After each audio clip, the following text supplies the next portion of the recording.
Hello, new friends, and big thanks to our returning fur family. We're all about luxe living for our feline friends. Check out our other videos for more posh pet tips, and don't forget to leave your thoughts in the comments below. We love hearing from you. Time to pounce into today's video.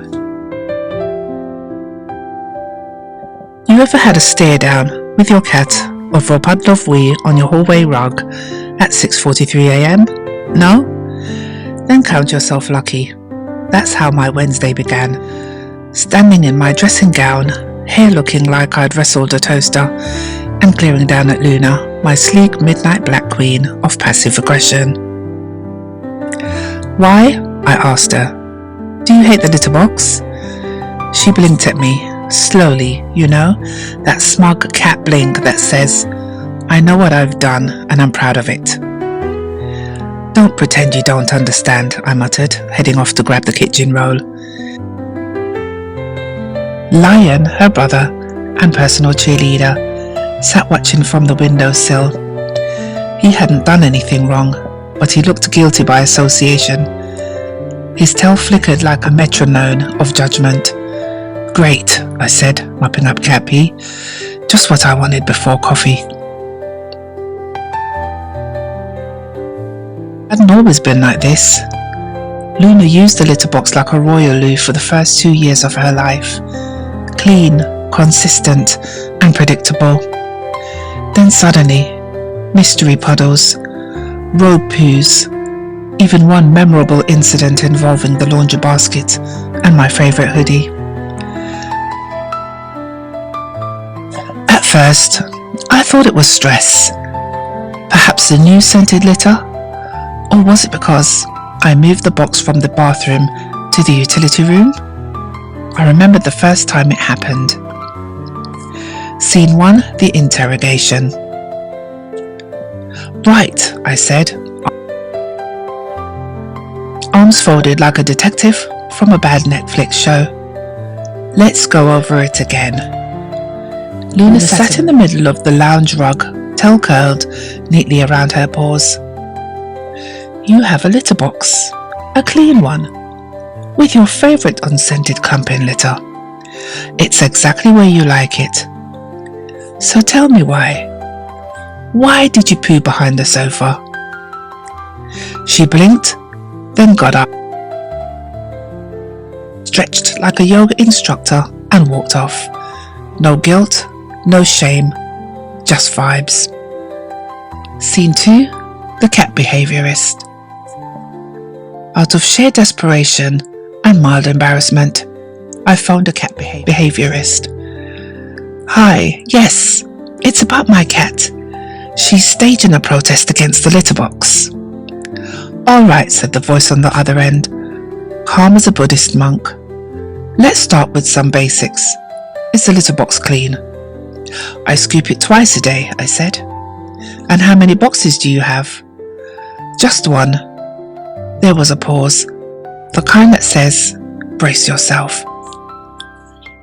You need 2, one for each cat, preferably one more than the number of cats you have. You're joking? I'm afraid not.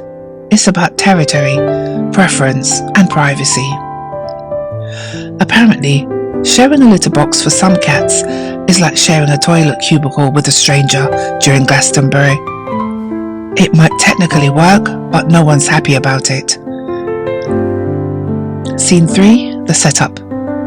So I went out and bought another litter box, a fancy one with a cover, carbon filter, and high sides. I placed it in the living room corner, strategically hidden behind a potted plant, but not too hidden.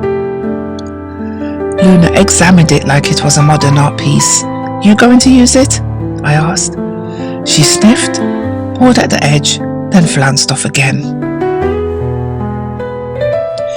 Scene 4, the vet visit. After weeks of trial and error, I booked a vet appointment. She might have a UTI, said Dr. James, our long-suffering vet. It's more common than people think. Cats sometimes associate the pain with the box and try to avoid it. That would explain the hallway, and the bath, and the laundry basket. A urine sample, 2 blood tests, and £186 later, we had our answer: mild cystitis. Nothing serious, said Dr. James, but uncomfortable for her. She's probably just confused and trying to cope. Medication helped. Within 3 days, she was back to using the box for a whole week, and then back to square one. Scene 5. Luna's Revenge. I woke up one morning to find she'd peed directly on my vision board. Seriously? I whispered, staring at the now soggy corner where I'd pasted a magazine cutout of 2025 goals, peaceful living. Lion mewed in sympathy, or maybe mockery. It's hard to tell with him. Scene 6. The honest conversation. That evening, I sat down on the floor with both cats. Okay, I said, we need to talk. Luna jumped onto the coffee table like a boss, and Lion curled up next to me. I've tried everything. A new box, the vet, unscented litter. You're healthy, so what is it? Do you hate the placement, the shape, the vibes? She stared at me, then, in a move of stunning elegance, walked over to the box and used it. Just like that. Poised, graceful, and like a cat in a litter commercial. Scene 7. The Revelation. It took weeks of observation and journaling. Yes, I made a bloody cat pee log before I pieced it all together. The problem wasn't the box, it was me. Every time I rearranged furniture, changed cleaning products, or even washed the litter mat with a different detergent, Luna noticed. She's sensitive. She likes routine, calmness, and control. She's you, my best friend Taiwo said over FaceTime. That cat is you with fur. And she wasn't wrong. Scene 8. The Truce. So I made changes. 2 litter boxes, check. Unscented clumping litter, check. Placed in low traffic, quiet areas, check. Same cleaning schedule, no air fresheners, no sudden moves, and I paid attention. When she was stressed, I didn't just expect her to get over it. I adapted, spent more quiet time with her, gave her a choice of boxes, and left the radio on low when I left the house. And she responded. No more accidents, no more mystery puddles, just a queen confidently doing her business in peace. Scene 9. The moral of the mess. So here's the truth I wish someone had told me earlier on. Litterbox issues aren't disobedience, they're communication. Cats don't misbehave for fun, they're telling you something with their pee. Whether it's pain, anxiety, poor placement, or something as subtle as a new bin liner, they notice and they react. Now months later, our home smells pleasantly neutral, my hoodie is clean, and Luna uses her box like royalty. Occasionally, she'll still look at me sideways, just to remind me who's boss, but we've come to an understanding, and I've learned to listen, even when the conversation starts with a puddle. Scene 10. Visitors, vibes, and victories. You'd think that after we struck that truce, life would settle, and for a while it did. Then came the visitors. My niece came to stay for a few days during half term. She's 6, loud and sticky. Smells like strawberry yogurt and glitter glue, and she loved Luna. Luna tolerated her. On the second day, Luna pooped behind the curtains. Was that her? My niece asked innocently, pointing at the brown gift left near the window. Yep, I said, biting back a sigh. That's her way of saying she's overwhelmed. Overwhelmed? Too much stimulation. She's used to quiet. You're a bit sparkly. My niece nodded sagely, then ran off to stick a unicorn sticker over my fridge. I caught Luna staring out the window, her ears twitching every second. "All right," I whispered, stroking between her shoulder blades. "We'll go back to normal soon." She let out a breath, slow and long, and I swear she gave me the tiniest nod. Scene 11. Litterbox Feng Shui. After that accident, I started treating litterbox placement like an art form. I studied it like people study crystals and energy flow. Apparently, cats prefer boxes placed away from loud appliances, not near the washing machine obviously. Low traffic areas with escape routes, no covered boxes unless they are already used to them, and soft lighting, no sudden flashes from smart bulbs. Lessons learned. I moved one box near the bookshelf and the other beside the back door, where it was warm and quiet. I left a bit of Luna's scent on the mat under the new box, something I read in an online forum called Respect the Paw. She sniffed, she circled, and then, like a sacred ritual, she used it. I cried. I'm not ashamed. Scene 12. A confession with Lion. One evening, as Luna slept in her cat tree like a sphinx, I found myself chatting with a lion while I did the dishes. "You know she rules this house, don't you?" I asked. He meowed softly and rubbed against my leg. "You're the easy one, the lap warmer, the biscuit maker, but her? She's the CEO. I just pay rent." He flopped on the floor, paws curled, eyes half shut. "Honestly, mate," I said, rinsing a mug, "if she just peed on a sticky note or left a memo, this whole drama could have been avoided." I swear he rolled his eyes. Scene 13. From mess to method. Looking back, the litterbox drama taught me more than I had expected. It taught me patience, that sometimes you can't force understanding, you have to observe it. It taught me to look closer at the little things, a paw twitch, a change in energy, a skipped meal. Cats speak in subtleties. Luna, she's fluent in it.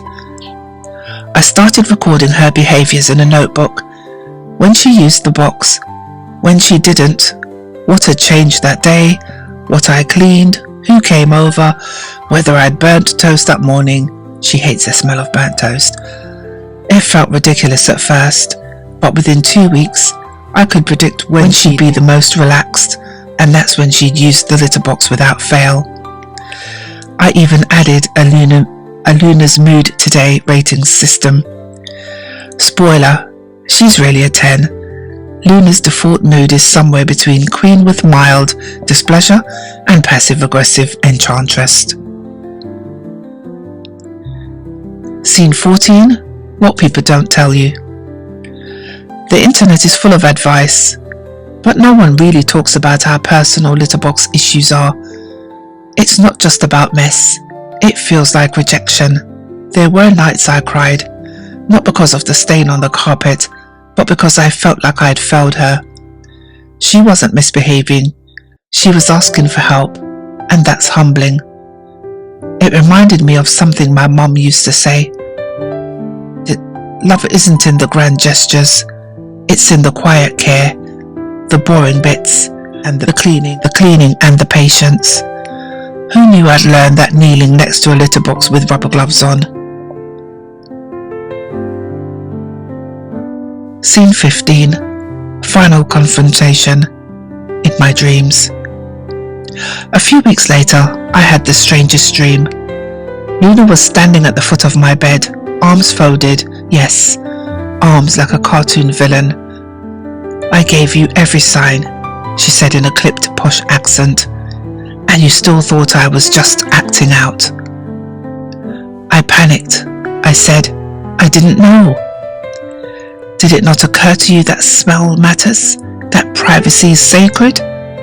You pooped on my vision board." Symbolic. That vision board had no cat goals on it. and then she floated upward like a small furry deity, glowing faintly, and whispered, "We are not dogs, we are cats. Remember that." I woke up with a start. She was curled beside me, purring softly as if nothing had happened. Scene 16. The new normal. These days, things are smooth. Luna uses both litter boxes. Lion still shares occasionally, but he does it diplomatically. When friends visit and ask about the 2 litter boxes tucked in corners like sacred artifacts, I just shrug. They're non-negotiables, like tea in the morning or good socks. I've become the go-to person for cat advice in my group chats. My cat's peeing in the sink, what do I do? My cat won't use her new litter box. My kitten poos outside the box but only at night.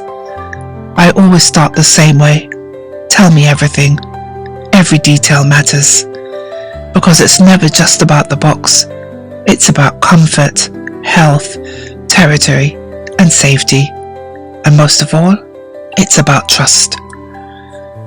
Closing scene. The last word. Tonight, Luna's sleeping by the radiator, her tail twitching occasionally like she's dreaming of chasing ghosts. I walk past the bookshelf box, pause and smile. It's clean. Used.